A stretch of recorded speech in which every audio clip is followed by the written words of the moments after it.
Gníomh agus bhar géad míle fáilte seán seo gur Seoladh Ghlór na nGael. Tá lucha mhór armas a bhéon seo ag Seoladh coppla cluiche agus Leabhar agus Comhordaitheoir Láithreachais tá Pádraig Ó Neachtain Oifigeach Forbartha Glór na nGael. Dú teú Pádraig? Go maith, so hain, ceacht hain na cúneal. Maigad, tá déanú go maiid bhuias a Nus tá Glór mí fáda chur seach go léigi agus muidir géirí le tearta níos le bailí siimsúla le bheith ceamala na poisttí agus go leor daoine déanú scalaíocht sa bháile agus mar sinnta agus talha mhórarm in si faoin leor gáanta seo a gríomh sprí, so is leorí seo chuine daoine idir ceir blian agus sé blian na déisna bheith. Sin agus iad a ché Caitlín, sa leabhar hain tá thart ar chuig go gníomhíocht am.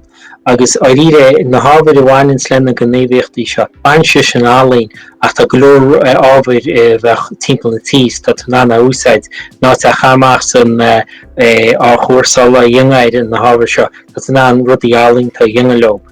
Agus oiríre baning tá cinál chulthirta bhhainn le ripinín tá úsáid uirla sí faoi le bheist agus agus le susúd agus rudí is tá ceatan le faoi le sin go gasúir le fólam. Le na hórla sí se úsáid. Agus oiríre is gníomhachtaí go háirid inis go faoi glas ríist in tám seo go bliain go main na gasúid in an agus na tiismór in an solta bhaintas agus de duine gníomhachtaí Somáile. Agus seo leor bheith an is de fása a bhún séirí scalat mar deanú go mhainne siad ar fád go leor solta agus tarbheith seo go méid siad a déanú go leor den na gníomhíochtaí seo le na poisttí is na seomraí ranga agus rud a tag a helann faoin tá go leor den stufan tún seohaid siad le foiile cearbh a hananne sáile agus mar dúirt tú héin faoin a chuirsáil coní déú agus bitú an an rudaí cruí agus siamsúla a dhéanú le na poisttí agus mar deanú go mhainne go leor daoine solt agus sesta bheits an leor jasin gríomh sprí. Tá coppla cluiche an fásta agus cumar régrú mar ar bhís na hánig man na cluiche seo tá mar deanna go náid a hananne a lí go leanú nes tá go leor rudí deasa, so os me cheann chiadcin den na cluiche, so caiithinn tú seo ar de chláigean na bé? Sin agus iad a ché, agus meicinn tú ba cárta cinál ar bhhar dháis sinad agus bíon chomáile sin drin tá cinál plugin gáine seo istí neachlis na musca, so musca chomáta áfhacha cártaí agus tá rudí cosú le bucéid agus carrotí, garló go sin maicinn chips a gár tá cúpla rud a glíisina agus cluiche go chunúhanne sa tealach. So deach linne cluiche bag a bhirt idir bhirte goid so chuirme sé cinna me just má daoine cadam sa arcar a fan go leinis. Sehan seo agus an sin gurmaide clugin gáine bharsúil a go bhicimiid. So cai me sé ceisina na chráirt agus caidí iad a réirt go bhicimiid. Mu man ná é dhéanú tú tí 3 second. Sinné? So an féidir mé úsáid? It's féidir. It's féidir, ok. An bhí mé? Ní ha. An bhí mé. An féidir mé ihe?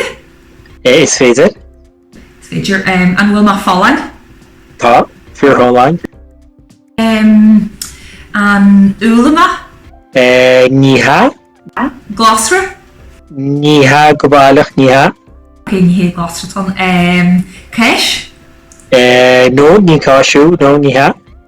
Ní ceis. An féidir a bheith buacail? Is féidir. Ní ha, ní mú, no, ní ha. So, ní tíile,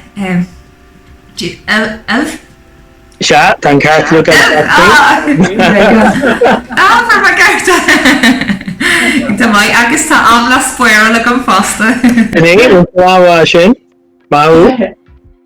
Tá mai ar fád. So is cluiche bhainniu anna le daine sa teilar fád soltas sin agus fásta mar deanú go mhaininn go leor daoine go héirí poisttí agus mar sin go goninn siad na cymhní cin sin na gcónaí nar bhín si ag sugrú le beidir na tuismathirí ná beidir mamó agus dadó go mbeidh siad ag fólam tríomh ag sprí agus ar náid bín siad a fólam a ngánas tí fé héin fásta sin cluiche ealainn agus tá go leor cartaí in seo so thuglaat bheith gimmart seoir fá mílí ar áda bhí a geirí. Tá bheith cínta Caitlín, má deir tús clufínta chaile cinna cóúd ar chró sa tealach idir sean agus óg. Agus sé deasma na poisi géirí beidir breisiúga bhfuil na skyline fásta agus idir géirí mit de genú rinseach séimsúil agus chur le stór focail sacú fásta be si agus idir saolaíocht agus a cruúíocht sin ar fád a taú agus tá leor ar gom leis go chluiche eile an fásta deachrat inse dú fan chluiche seo.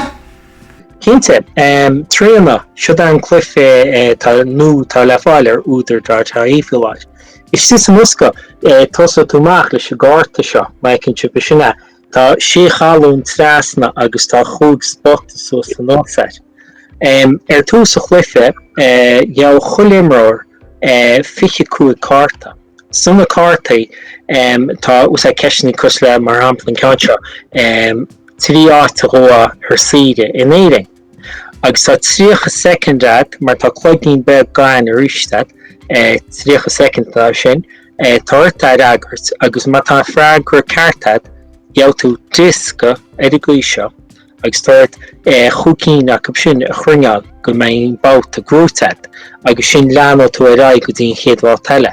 Tá chuiding an ceising tá dachar chuid eile tá fíoréisca agus bheadh sé fellúnach go íomhchrópaí stói ar chúg bliana suas go daoine fásta ire.